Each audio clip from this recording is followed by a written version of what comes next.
nanti dengan teknologinya kan memudahkan madu pekerjaan yang merupakan lebih trip kan lebih cepat, yang merupakan pelahan jadi lebih edit menjadi lebih besar.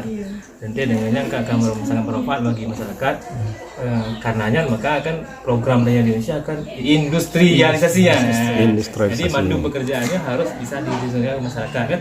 Yang outputnya output di Indonesia dan termasuk di Jakarta kan yang output akhir. Jadi dengannya kira akan manfaat Pak.